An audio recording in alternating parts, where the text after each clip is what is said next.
رضی اللہ عنہ بیان کرتی ہیں صحیح مسلم کے اندر حدیث کہ نبی علیہ الصلوۃ والسلام ان رسول اللہ صلی اللہ علیہ وسلم صلی باللیل 11 رکعہ ویوتر منہا او کما قال، فرماتی ہیں کہ نبی علیہ الصلوۃ والسلام نے رمضان کے اندر 11 رکعت نماز پڑھی، ویوتر منہا، اور ان کے اندر وتر بھی شامل تھا۔ سیدنا عمر رضی اللہ عنہ موطا امام مالک رحمہ اللہ کے اندر یہ حدیث موجود ہے۔ سیدنا عمر رضی اللہ عنہ امارا عمر ابی بن کعب وتمیم الداری ان یقوم للناس فی رمضان ب11 رکعہ۔ عمر رضی اللہ عنہ نے سیدنا ابی بن کعب رضی اللہ عنہ کو، تمیم داری رضی اللہ عنہ کو حکم دیا کہ رمضان کے اندر لوگوں کو 11 رکعت تراویح پڑھائیں، 11 رکعت تراویح پڑھائیں۔ اللہ کے بندو سا سکتا وہ 6 کتابیں جن کے اوپر پوری امت مسلمہ متفق ہے، پوری امت مسلمہ متفق ہے کہ یہ 6 صحیح ترین کتابیں، ان 7 ستہ کے اندر کوئی ایسی روایت ہے ہی نہیں کہ جس کے اندر 20 رکعت کا ذکر۔ اگر آپ کی آنکھ کھلی، دیر سے کھلی، آپ کی آنکھ کھلی، اذان ہو رہی ہے، اذان ہو رہی ہے، کھانے پینے کا سامان ہے، آپ کھائیں پیئیں، پیٹ بھر کر کھائیں، پیٹ بھر کر کھائیں، جو آپ کی ضرورت ہے ضرورت پوری کریں، اذان کے بعد تک بھی کھاتے ہیں، کھائیں۔ تمام قسم کی تعریفات اور حمد و ثنا اللہ وحدہ لا شریک کے لیے لازم ہے کہ جس نے انسان کو عقل و شعور جیسی نعمت سے نواز کر اشرف المخلوقات بنایا۔ لا تعداد درود و سلام امام الانبیاء ختم الرسول سید الکونین جناب محمد کریم صلی اللہ علیہ وسلم پر، کہ جن کے ذریعے سے اللہ مہربان نے اس کائنات کی رہبری اور رہنمائی کا بندوبست فرمایا، اور آپ صلی اللہ علیہ وسلم کو ایسا دین عطا فرما کر دنیا کے اندر مبعوث فرما دیا گیا کہ جو دین ہر طرح سے کامل و مکمل ہے، جس کو اپنا کر ہم دنیا اور آخرت کی بھلائیوں کو حاصل کر سکتے ہیں۔ نبی علیہ السلام کا دین عقائد، عبادات اور معاملات پر مشتمل دین ہے۔ اس دین کے اندر عبادات کو بھی خاص اہمیت حاصل ہے۔ اگر بندہ اللہ کو راضی نہیں کر رہا، اس کے احکامات کی پابندی نہیں کر رہا، تو پھر ایسے شخص کے ایمان کی کوئی دلیل اس کے پاس نہ ہو۔ اس لیے عبادات کے اندر بھی بھرپور طریقے سے محنت کرنی چاہیے۔ رمضان المبارک کا یہ مہینہ بڑا ہی بابرکت، بڑا ہی عظیم مہینہ ہے۔ اللہ تعالیٰ اپنے بندوں کو بے پناہ اجر و ثواب سے نوازتے ہیں، اور اللہ تعالیٰ اپنے بندوں کو معاف کرنے کے لیے بس یہ کہہ لیجئے کہ بہانے تلاش کرتے ہیں۔ تو کوشش کرنی چاہیے اس مہینے کے اندر بھرپور محنت کریں، زیادہ سے زیادہ نیکیوں کو حاصل کرنے کی کوشش کریں۔ پھر یہ بات بھی ہمیں اپنے ذہن میں رکھنی چاہیے کہ ہماری کوئی بھی نیکی اس وقت نیکی بنتی ہے جب تک وہ رسول اللہ صلی اللہ علیہ وسلم کے طریقے کے مطابق ہے۔ اگر وہ نبی علیہ الصلوۃ والسلام کے طریقے کے مطابق نہیں تو پھر وہ نیکی نہیں رہتی۔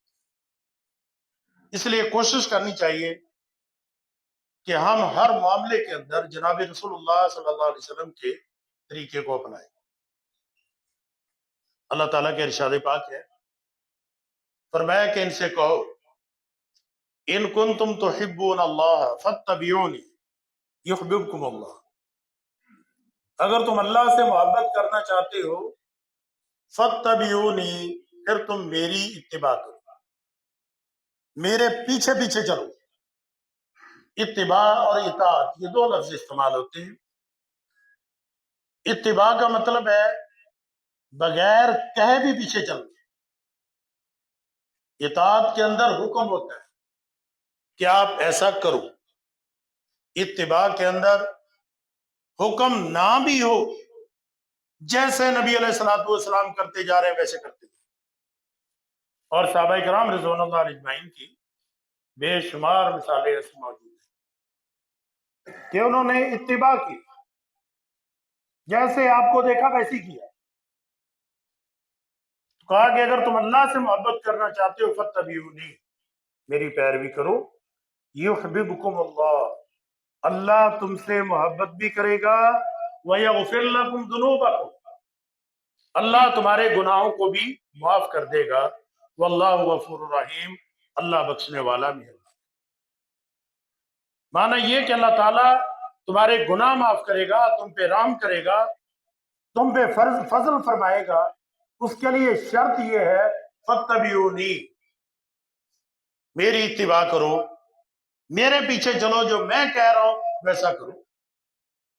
ان تطیعوا اللہ ورسولہ لا یلدکم من اعمالکم شیء، لوگو اگر تم اللہ کی بات کو مانو گے اور اس کے رسول صلی اللہ علیہ وسلم کی بات کو مانو گے، لا یلدکم من اعمالکم شیئا، اللہ تبارک و تعالی تمہارے عملوں میں کوئی کمی نہیں کرے گا، تمہارے عملوں کو اللہ قبول فرما لے گا۔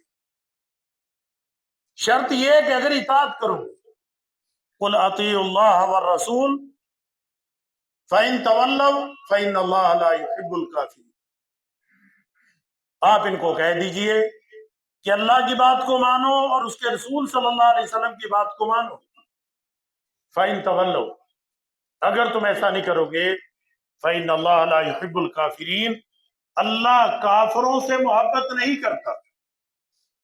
مانا جو اللہ کی بات اور اس کے رسول صلی اللہ علیہ وسلم کی بات نہیں مان رہا، تو گویا اس کے ایمان کا اعتبار ہی، اس کا ایمان ہی نہیں۔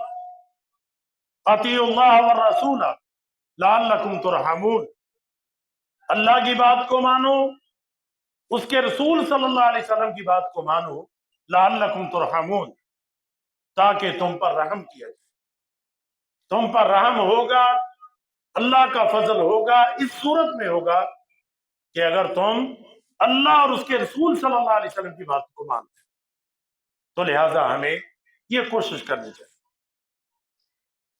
یہ کوشش کرنی چاہیے کہ اللہ کی بات کو مانا جائے، اس کے رسول صلی اللہ علیہ وسلم کی بات کو مانا جائے، ہر معاملے کے اندر نبی علیہ الصلوۃ والسلام کی تعلیمات کو اپنے سامنے رکھا جائے، اور ان تعلیمات کی روشنی میں اپنے معاملات کو، اپنی عبادات کو سر انجام دیا جائے۔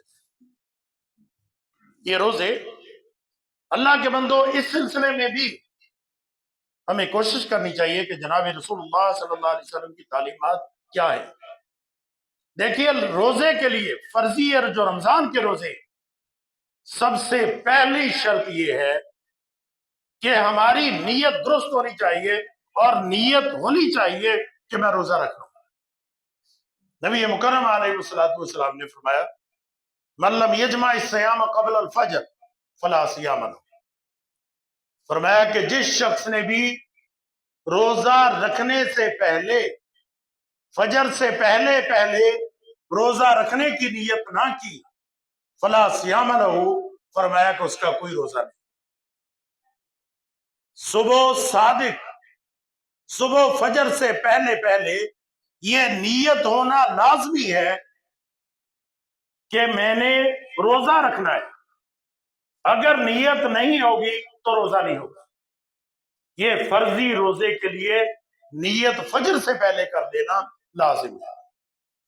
ہاں، نفلی روزے کے لیے اگر آپ نیت نہ بھی کریں، بعد میں کر لیں، نفلی روزے کے لیے نیت اگر بعد میں بھی کر لیں تو آپ کی نیت کافی ہے، روزہ ہو جائے گا۔ مثلا نفلی روزہ ہے، آپ نے فجر کی نماز پڑھ لی، فجر کی نماز پڑھ لینے کے بعد آپ نے سوچا کہ آج روزہ رکھ لیتے ہیں، لیکن شرط یہ ہے کہ آپ نے صبح صادق یعنی فجر کی اذان کے بعد کچھ کھایا پیا نہ ہو، کچھ کھایا پیا نہ ہو، فجر کی نماز پڑھ لی، پروگرام بنا لیا، نیت کر لی کہ چلو آج روزہ رکھ لیتے ہیں، روزہ رکھ لیں، آپ کا روزہ ہو جائے گا، آپ کی اس ٹائم بھی نیت درست ہے۔ لیکن فرضی روزے کے لیے ایسا نہیں، فرضی روزے کے لیے، رمضان کے روزے کے لیے لازم ہے کہ ہم فجر سے پہلے نیت کریں۔ نفلی روزے کے لیے نیت بعد میں بھی ہو سکتی ہے۔ نبی مکرم علیہ الصلوۃ والسلام گھر تشریف لاتے، آ کر پوچھتے کہ کھانے کے لیے کچھ گھر پہ ہے؟ اگر جواب ملتا کہ ہے تو فرماتے آج سوچا تو روزہ رکھنے کا تھا، چلو آج کھا لیتے ہیں۔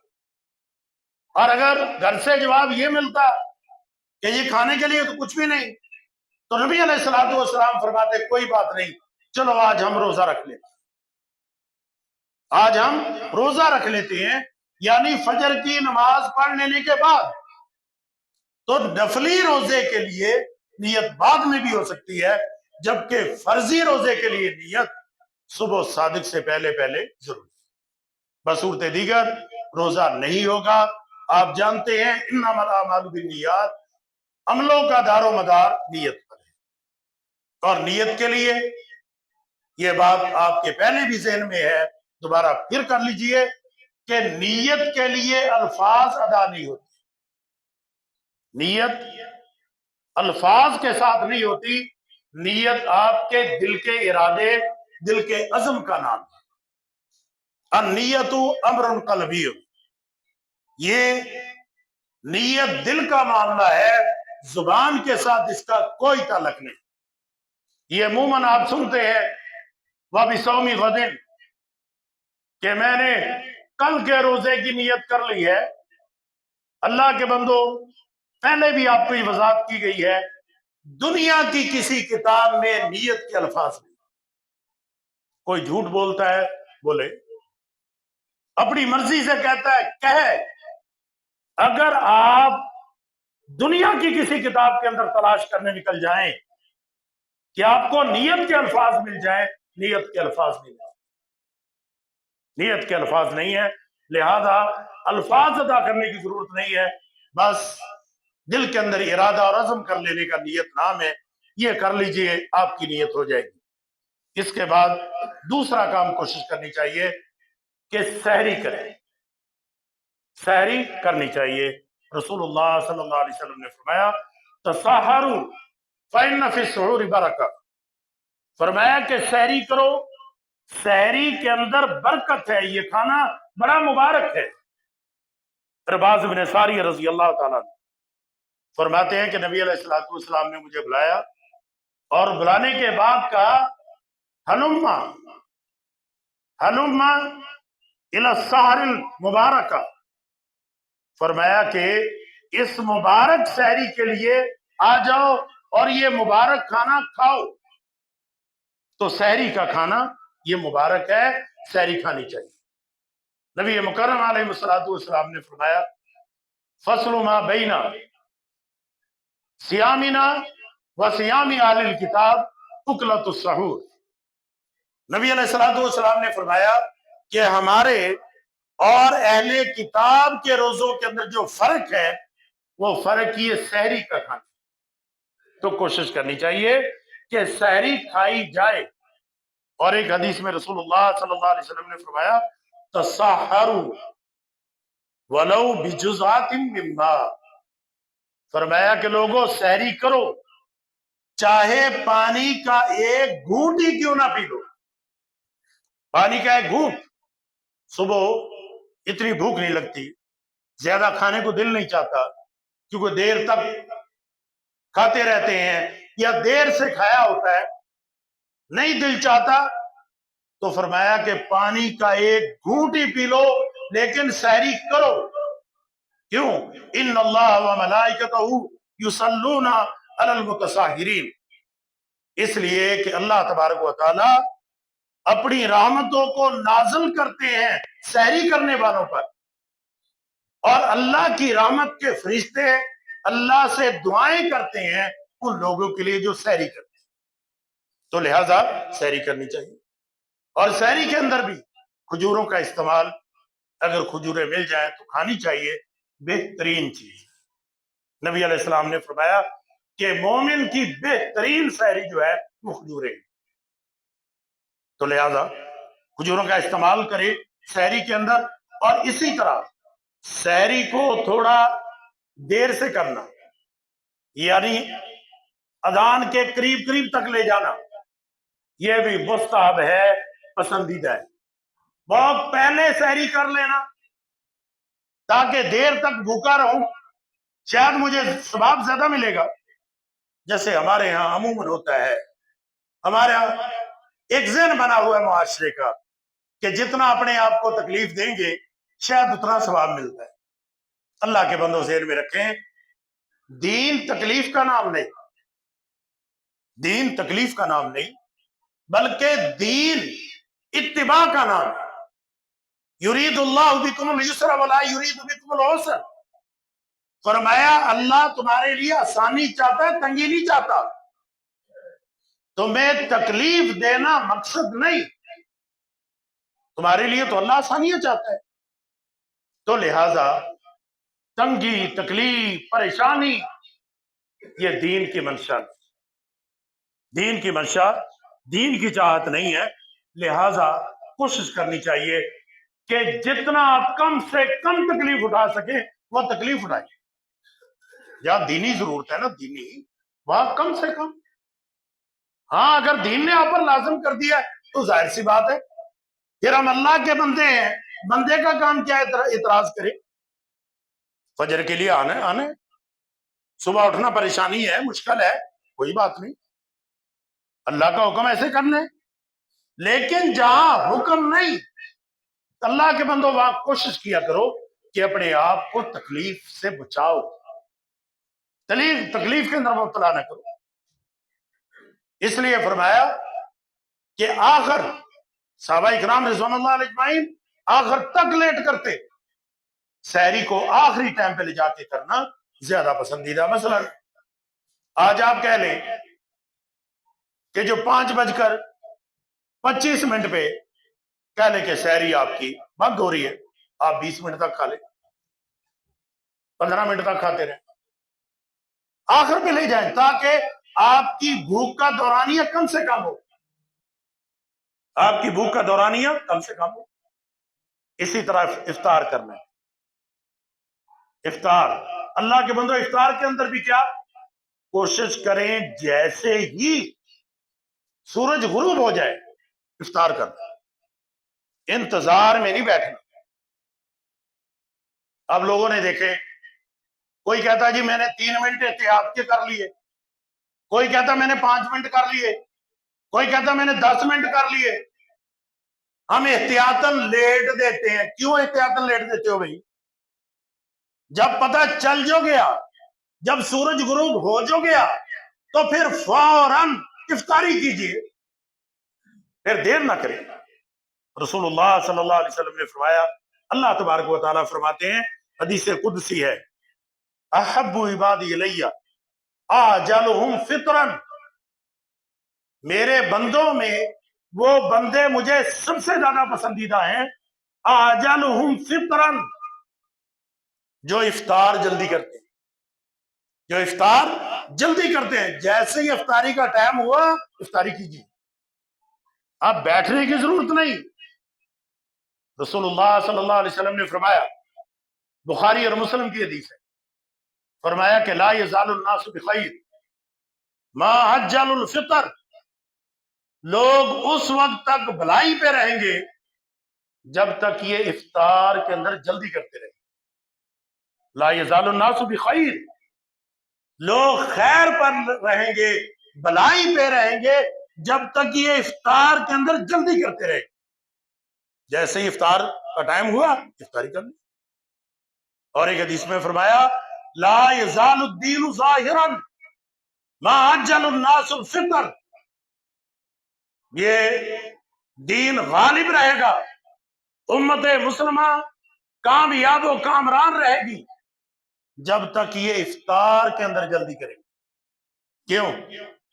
اس لیے کہ انہوں نے نیکی کا معیار اپنی عقل اور سوچ کو نہیں بنایا، بلکہ انہوں نے نیکی کا معیار اللہ کے دین کو بنایا ہے۔ اور جب تک یہ نیکی کا معیار اللہ کے دین کو بنائیں گے، یہ کامیاب رہیں گے۔ ان کے اندر اختلاف نہیں ہوگا، انتشار نہیں ہوگا، افتراق نہیں ہوگا۔ اور جب افتراق نہیں ہوگا تو اتحاد ایک مٹھی، ایک مکے کی طرح مضبوط ہوں گے۔ جب مضبوط ہوں گے تو کامیاب ہو جائیں گے۔ انسان افتراق کا شکار ہوتا کب ہے؟ کہ جب وہ اپنی مرضی کو دین کے اندر داخل کرتا۔ جب تک دین کے تابع ہے تو پھر اختلاف نہیں ہوتا۔ آج بھی دیکھ لیجئے ہمارے اختلافات اسی بنیاد پر ہے کہ ہم نے اپنی اپنی پسند کو دین بنایا ہے اور اسی بنیاد پر کمزور ہے۔ ہم عائشہ رضی اللہ تعالیٰ کے پاس دو افراد کا ذکر کیا گیا کہ دو صحابی ہیں جی، دونوں ہی نیکی کے اندر آگے بڑھتے، نیکی کے کام جلدی کرتے ہیں۔ ان میں سے ایک وہ ہے کہ جو افطاری اور مغرب کی نماز جلدی پڑھتا ہے، جبکہ دوسرا وہ افطاری میں بھی تھوڑی سی تاخیر کرتا ہے اور مغرب بھی ظاہر ہے تھوڑی سی دیر سے پڑھتا ہے۔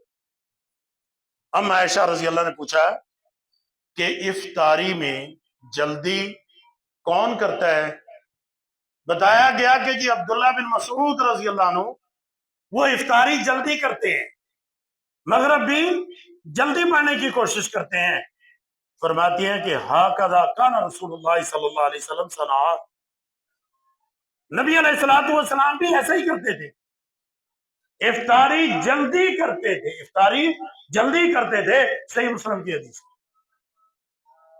تو لہذا جیسے افطار کا ٹائم ہو کوشش کرنی چاہیے کہ افطار کریں، یہ نہیں کہ بیٹھے رہیں کہ جی ہم جتنا ہمارا دل مچلے گا، جتنی بھوک اور زیادہ لگے گی اور تکلیف آئے گی ثواب ملے گا۔ نہیں میرے بھائی، تکلیف کا نام ثواب نہیں ہے کہ تکلیف بڑھے گی ثواب ملے گا۔ یہ ہمارا عموماً معاشرے کے اندر ہماری ایک سوچ بنی ہوئی۔ دیکھ لیں آپ لوگوں سے بات کس سے کر لیں، وہ جی اللہ کا ولی ہے، اچھا جی وہ کیوں ہے جی؟ آپ کیوں نہیں جی؟ وہ جی انہوں نے بڑی محنتیں کی ہیں، اچھا جی کیسے محنتیں کی ہیں جی؟ وہ ایک ایک ٹانگ پہ قرآن پڑھتے تھے، ایک ایک ٹانگ پہ۔ اچھا بھائی اس کو کسی نے سزا دی تھی کہ تو دوسری ٹانگ نہیں لگا سکتا نیچے؟ انہوں نے جی چلے کاٹے، اچھا چلے کیسے کاٹے جی؟ وہ نہر میں کھڑے ہو کے چلے کاٹتے تھے۔ او بھائی اس کو کس نے کہا تھا نہر میں جا؟ اللہ نے تو نہیں کہا، اللہ کے رسول نے نہیں کہا، اللہ کے دین کی منشا یہ ہے ہی نہیں۔ جب ہے نہیں تو آپ نے اس کو ولایت کا معیار کہاں سے مقرر کر لیا؟ اور یہی وجہ ہے کہ دیکھیں چند گنے چنے لوگ، فلاں جی اللہ کا ولی ہے۔ وہ اللہ کے بندو آپ سبھی اللہ کے ولی ہو۔ اللہ ولی الذین آمنوا، اللہ تبارک و تعالیٰ تو ان تمام لوگوں کا ولی ہے آمنو جو اللہ پر ایمان رکھتے ہیں، جو اللہ پر ایمان رکھتے ہیں اللہ ان تمام کا کیا ہے؟ ولی ہے۔ تو جب اللہ مومنوں کا ولی ہے تو مومن بھی تو اللہ کے ولی ہے نا۔ یہ تو سارے مومن ہی اللہ کے ولی ہیں، لیکن ہمارے معاشرے کے لوگوں نے ولایت کا معیار بنایا ہے، نیکی کا معیار بنایا تکلیف کو۔ اللہ کے بندو تکلیف نیکی کا معیار نہیں ہے۔ ہاں اگر دین نے آپ کو کہا ہے تو آپ کو وہ تکلیف وہ نیکی کا معیار ہے، اگر دین آپ کو نہیں کہہ رہا ہے وہ نیکی کا معیار نہیں ہے۔ نبی علیہ الصلوۃ والسلام فتح مکہ کا موقع ہے، سفر میں ہیں، لوگوں نے روزہ رکھا ہوا ہے، نبی علیہ الصلوۃ والسلام نے بھی روزہ رکھا ہے۔ اب جب آخری ٹائم عصر کے قریب کا وقت ہوا بڑی پریشانی ہوگی، گرمی بھی عرب کی بڑی خطرناک گرمی، اب سفر ہے، گرمی ہے، روزے سے تنگ ہو گئے، یہاں تک کہ لوگ بے ہوش ہونا بھی شروع ہو گئے. نبی علیہ الصلوۃ والسلام نے پوچھا کہ یہ جمگٹا لگا کیا ہے یہ؟ اللہ کے حبیب علیہ الصلوۃ والسلام یہ روزے دار ہیں، یہ روزے دار ہیں، ان کی حالت غیر ہو گئی ہے، اور وہ آپ کو دیکھ رہے ہیں کہ آپ کیا کرتے ہیں، روزہ آپ توڑ دیتے ہیں یا روزہ پورا کرتے ہیں. نبی علیہ الصلوۃ والسلام نے پانی منگوایا اور پانی کا پیالہ ایسے اوپر کر کے دکھا کے نبی علیہ السلام نے پانی پیا، روزہ توڑ دیا. روزہ توڑ دیا، جس کا مطلب کیا تھا کہ تم بھی روزہ توڑ دو، روزہ ختم کر دو. اب اس کے بعد بھی دیکھا کہ کچھ لوگوں نے ابھی بھی روزہ جاری رکھا ہے کہ اب اتنا ٹائم گزر گیا، تھوڑا سا رہ گیا، تکلیف اور برداشت کرتے ہیں، کوئی بات نہیں، روزہ مکمل کرتے ہیں. اب نبی علیہ السلام نے کیا کہا؟ نبی علیہ السلام نے فرمایا اولئک العصاۃ، اولئک العصاۃ، یہ نافرمانوں کی جماعت ہے، یہ نافرمانوں کی جماعت ہے. اب اندازہ کریں، حالانکہ کیا وہ تو روزہ رکھے ہوئے ہیں نا، روزے کو پورا کرنا ہے نا بھائی، لیکن تکلیف کی شدت، جب دین نے رخصت دی ہے، دین نے اجازت دے دی کہ سفر میں روزہ نہ بھی رکھو، کوئی بات نہیں، کوئی بات نہیں. پھر اگر آپ اتنی تکلیف برداشت کر رہے ہیں، کیوں کر رہے ہیں؟ جب دین آپ کے لیے آسانی پیدا کر رہا ہے، آپ اپنے لیے تنگی کیوں پیدا کرتے ہیں؟ نبی علیہ الصلوۃ والسلام خطبہ ارشاد فرما رہے ہیں، دیکھا ایک آدمی دھوپ میں کھڑا ہے، فرمایا یہ کون ہے؟ اللہ کے رسول یہ ابو اسرائیل ہے، اس کا کیا مسئلہ ہے؟ اس نے منت مانی ہے کہ جی یہ کھڑا رہے گا، دھوپ میں کھڑا ہوگا، اور اس نے روزہ رکھا ہے. نبی علیہ الصلوۃ والسلام نے فرمایا مروہ فلیستظل ولیقعد ولیتکلم ولیتم صومہ، فرمایا کہ اس کو حکم دو کہ یہ سائے میں بیٹھے، اور یہ اگر بات ضرورت کی ہو بات بھی کر سکتا ہے، ولیتم صومہ، اپنے روزے کو مکمل کرے. اللہ تبارک و تعالیٰ کو ایسی تکلیف کی ضرورت نہیں، تو اللہ کے بندو تکلیف نہیں اپنے آپ کو دیں. بے شمار واقعات حدیث کے اندر ایسے موجود ہیں کہ اپنے آپ کو تکلیف دے رہے ہیں جو دین کو نہیں، دین کی چاہت نہیں، دین کی منشا نہیں ہے. تو جب دین آپ کو کہہ رہے ہیں کہ افطاری جلدی کر لو، کر لو، جیسے ہی ٹائم ہو گیا افطاری کا، افطاری کر لیجئے. مزید تنگی، مزید مشکل، مزید پریشانی، یہ اللہ کے بندو اس کی ضرورت نہیں ہے. اسی طرح اللہ کے بندو تراوی کوشش کرنی چاہیے کہ تراوی کا اہتمام کیا جائے. رسول اللہ صلی اللہ علیہ وسلم نے فرمایا کہ جعل اللہ صیامہ فریضۃ وقیام لیلہ تطوعا، یہ مبارک مہینہ ایسا مبارک ہے، اللہ نے اس کے روزوں کو تم پر فرض کیا ہے، وقیام لیلہ تطوعا، اور اللہ نے اس کی تراوی کو، اس کے قیام کو تمہارے لیے نفل قرار دیا ہے. معنی یہ کہ تم تراوی پڑھو، نفل ہے، بڑے ثواب کا کام ہے، اللہ تبارک و تعالی بڑا خوش ہوتے ہیں، لہذا تراوی کا اہتمام کرنا چاہیے. نبی علیہ الصلوۃ والسلام رمضان کی راتوں میں آپ مسجد میں تشریف لائے، لا کے آپ نے نماز پڑھی، لوگوں نے دیکھ لیا، لوگ بھی آپ کے پیچھے جمع ہو گئے. تو باہر اگلے دن جا کے بات کی کہ ہم نے رات جناب رسول اللہ صلی اللہ علیہ وسلم کے پیچھے نماز پڑھی ہے. وہ اور لوگ اکٹھے ہو گئے، زیادہ ہو گئے. تیسرے دن اور زیادہ اکٹھے. چوتھے دن پوری مسجد نبوی لوگوں سے بھر گئی، حتیٰ کہ اتنے لوگ ہو گئے کہ مسجد نبوی تنگ ہو گئی. نبی علیہ الصلوۃ والسلام نماز کے لیے نہیں نکلے، نماز تراوی کے لیے نہیں نکلے. اب بیٹھے ہوئے انتظار کر رہے ہیں، ساری رات گزر، اب رات کو یہ لوگ کھانس رہے ہیں، کھنگورے مار رہے ہیں. اس سے ایک تو یہ پتا چلا کہ صحابہ اکرام رضوان اللہ علیہ اجمعین ان کے اندر ادب کتنا تھا. کسی نے جا کے آواز نہیں دی، کسی نے جا کے بلایا نہیں، کھنگورے مار رہے ہیں. اور دوسرا اس سے یہ بھی پتا چلا کہ صحابہ اکرام رضوان اللہ علیہ اجمعین کے اندر عبادت کا شوق کتنا تھا. دیکھیں ان کو نبی علیہ السلام نے کہا نہیں. آج تو ہم لوگ آپ کو فضائل سناتے ہیں کہ بھائی یہ فضیلت ہے، یہ فضیلت ہے. ان کو کسی نے فضیلت نہیں بتائی، کسی نے درس نہیں دیا، بلکہ دیکھا نبی علیہ السلام نماز پڑھ رہے ہیں، آگے پیچھے کھڑے ہو گئے. اگلے دن اور زیادہ، تیسرے دن اور زیادہ، چوتھے دن مسجد بھر گئی. اس سے اندازہ کریں کہ صحابہ اکرام رضوان اللہ علیہ اجمعین ان کے اندر عبادت کا شوق کتنا تھا. اللہ کے بندو، آج ہم میں نہیں، یہ رمضان المبارک کے چند دن ہوتے ہیں، حافظ قرآن اللہ کے بندو آپ کو قرآن سناتے ہیں. یہ قرآن سننا اللہ کی رحمت ہے. اللہ کی رحمت کے فرشتے آپ کو گھیر لیتے ہیں، اللہ کی رحمت آپ پر نازل ہونا شروع ہوتی ہے.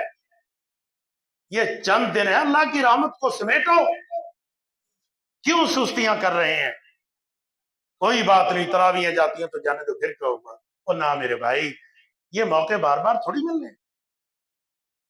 اگر یہ جانے کا وقت آ گیا تو پھر کیا کریں گے؟ اللہ کے بندو، اس موقع سے فائدہ ہو. اسید بن حضیر رضی اللہ عنہ وہ سورہ بقرہ کی تلاوت کر رہے ہیں، گھوڑا ساتھ بندھا ہوا ہے، ان کا بیٹا یحییٰ بھی ساتھ بیٹھا، تلاوت کر رہے ہیں تو گھوڑا بھدک رہا ہے، پھر آواز سلو کر لیتے، گھوڑا پر سکون ہو جاتا ہے. پھر اونچی بڑھنا شروع کیا، گھوڑے نے پھر بھدکنا شروع کیا. تو جب انہوں نے نگاہ تھوڑی سی اوپر اٹھائی، دیکھا کہ آسمان سے ایک چھتری نیچے کو آ رہی، جس کے اندر لائٹس لگی ہوئی ہیں، جس کے اندر بلب لگے ہوئے ہیں. اب انہوں نے اپنے بیٹے کے ڈر کی وجہ سے کہ کہیں گھوڑا نقصان نہ پہنچا دے، اپنی نماز کو مختصر کیا. صبح یہ واقعہ نبی علیہ الصلوۃ والسلام کو بیان فرمایا. نبی علیہ الصلوۃ والسلام نے فرمایا کہ اسید، تلک الملائکۃ دنت لصوتک ولو قرأت لاصبحت ينظر الناس الیہا. فرمایا کہ اسید، یہ اللہ کی رحمت کے فرشتے تھے جو تیری آواز کو سننے کے لیے قریب آتے تھے. وَلَوْ قَرَأْتَ لَأَصْبَحْتَ يَنْظُرُ النَّاسُ إِلَيْهَا. اگر تیرا یہ قرآن پڑھنے کا سلسلہ صبح تک جاری رہتا، مدینے کے لوگ اپنی آنکھوں سے اللہ کی رحمت کے فرشتوں کو دیکھ لیتے. صبح اللہ کی رحمت کے فرشتے مدینے کے لوگ اپنی آنکھوں سے دیکھتے کہ یہ فرشتوں کی جماعت حاضر ہے. کس لیے حاضر ہے؟ اللہ کے بندو، قرآن کے لیے. تو یہ قاری صاحب، حافظ صاحب آپ کو قرآن سنا رہے، اللہ کے بندو آپ کے لیے تو اللہ کی رحمت کا سبب اور ذریعہ بن رہے ہیں. اور ہم اتنا سست ہو رہے ہیں کہ ہم ان تراویح کو ضائع کر رہے ہیں. کوئی بات نہیں، نہ میرے بھائی، نہ، تراویحوں کا اہتمام کریں. اور دیکھیں نبی علیہ الصلوۃ والسلام 3 دن نکلے، چوتھے دن نہیں نکلے. فرمایا اما بعد فإنه لم يخفى علي مكانكم. فرمایا کہ تمہارا یہاں آنا اور تمہارے یہ کھنگورے مارنا میں سب جان رہا تھا، مجھے پتا تھا، لیکن ولکنی خشیت ان تفرض علیکم. مجھے اس بات کا ڈر لگا کہ کہیں اللہ تمہارے اس ذوق و شوق کو دیکھ کر یہ نماز تراویح تم پر فرض نہ کرے، اور اگر تم پر فرض ہو جاتی فتعجزوا، تو پھر تم اس سے عاجز آ جاؤ، پھر تم اس کی طاقت نہیں، تمہیں تکلیف ہوگی، تمہیں پریشانی ہوگی. مانا اللہ کو یہ تمہارا عمل اتنا پسند کہ اللہ تم پر فرض کر دیتا. اور اللہ فرض وہ کام کیا کرتا ہے جو اللہ تبارک و تعالیٰ کو سب سے زیادہ پسند ہوتا ہے. تو اللہ کے بندو یہ تراویح بڑی عظیم عبادت ہے. نبی علیہ الصلوۃ والسلام نے تو یہ تہجد، اس کو تراویح کہیں تہجد کہیں، یہ دونوں ایک ہی نماز کے نام ہے. تراویح اور تہجد کوئی الگ الگ نہیں ہے، بات ذہن میں رکھنا کہ ہم یہ سوچے تراویح کوئی الگ ہے تہجد کوئی الگ ہے. نہیں، یہ تہجد اور تراویح دونوں ایک ہی نماز کا نام ہے، ایک ہی نماز کے یہ دونوں نام. تراویح صرف ان کو اس لیے کہہ دیتے ہیں کہ عائشہ رضی اللہ عنہ فرماتی ہیں کہ نبی علیہ الصلوۃ والسلام 4 رکعت نماز پڑھتے پھر تھوڑی دیر بیٹھ جاتے، تھوڑی دیر بیٹھ جاتے. اب یہ جو بیٹھنا ہے نا، یہ راحت ہے، اس کو کہتے ہیں سکون کرنا، راحت کرنا. اس وجہ سے اس کو تراویح کہہ دیتے، ورنہ یہ وہی تہجد کی نماز. اللہ کے بندو، نبی علیہ السلام نے ساری زندگی چھوڑی نہیں، اور ہم یہاں 2-3 دن پڑھ کے بھاگ جاتے ہیں. لو جی 3 دن پڑھنا سنت. او بھائی، نبی علیہ السلام کی تو سنت ہے ساری زندگی پڑھو. رمضان میں بطور خاص اس لیے اہتمام کر رہے ہیں کہ رمضان کے اندر اللہ تبارک و تعالی نیکی کا اجر و ثواب بے پناہ دیتی ہے، بہت زیادہ دے دیتی ہے. تو لہٰذا یہ نیکی کا موقع ضائع نہ ہونے دیں.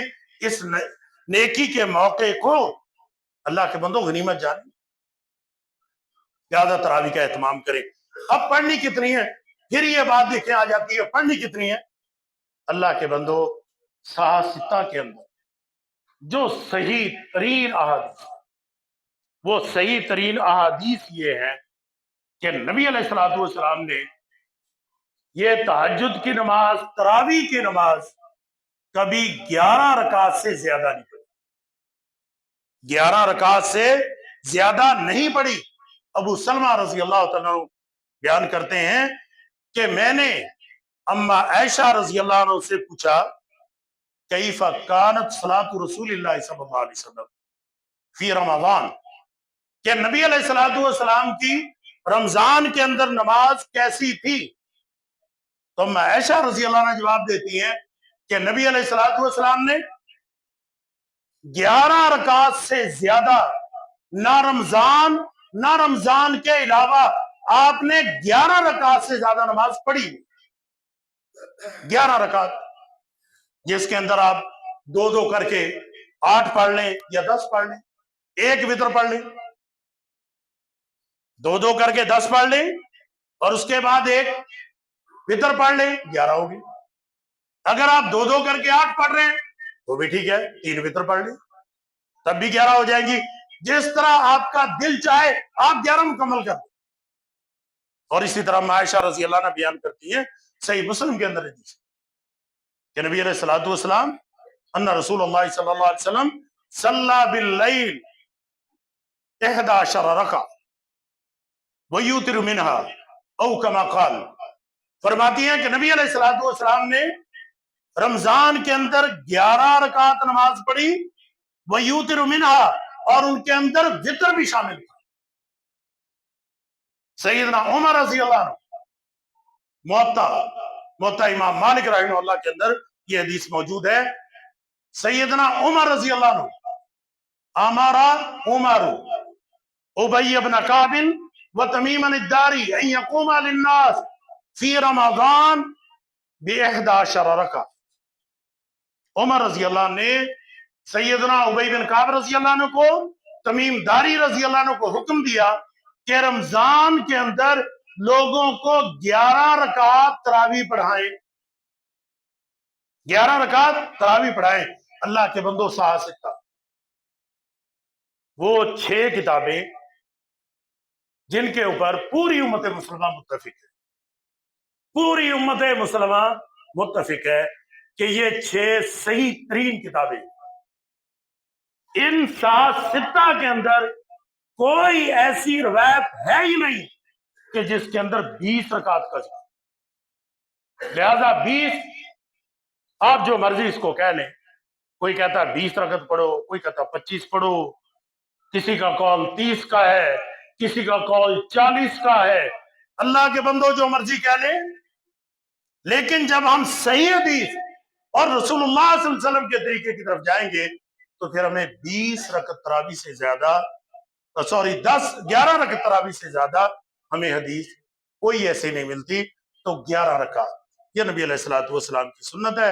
بقایا آپ کی مرضی ہے کہ آپ کیا کرنا چاہتے ہیں. کوشش کیجئے کہ ہم ہر معاملے کے اندر نبی علیہ الصلوۃ والسلام کے طریقے کو اپنائیں.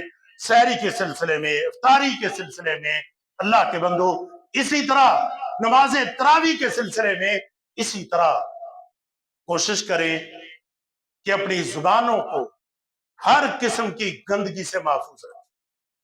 نبی علیہ الصلوۃ والسلام نے فرمایا کہ من لم یدع قول الزور والعمل به فلیس للہ حاجہ.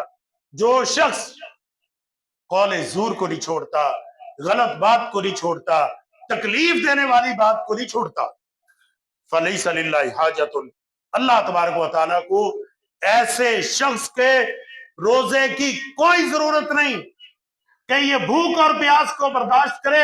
اللہ کو اس کی بھوک اور پیاس کی کوئی ضرورت نہیں. تو لہٰذا اس چیز کا بھی احتیاط کریں. اور اسی طرح بس اوقات بھول کر انسان کھا پی لیتا ہے. اللہ کے بندو، بھول کر جو آپ نے کھا لیا پی لیا، اس سے آپ کا روزہ نہیں ٹوٹے گا. نبی علیہ الصلوۃ والسلام نے فرمایا من اکل او شرب ناسیا فلیتم صومہ فانما اطعمہ اللہ وسقاہ. جو شخص بھول کر کھا لے پی لے اپنا روزہ مکمل کرے، اس کو اللہ تبارک و تعالیٰ نے کھلایا اور پلایا ہے، روزہ ٹوٹے گا نہیں. اسی طرح اپنی ضرورت پوری کر لیں، لیکن شرط یہ ہے اذا سمع النداء، جب اس نے اذان سن رہا ہے اور اس کے ہاتھ میں برتن ہے، یعنی کھا رہا ہے تو کھاتا رہے. اذان ہو گئی، کوئی بات نہیں، اپنی ضرورت کو مکمل کرے، اس کا روزہ درست ہوگا. اللہ تعالی ہمیں سمجھ اور عمل کی توفیق عطا فرمائے. وما علینا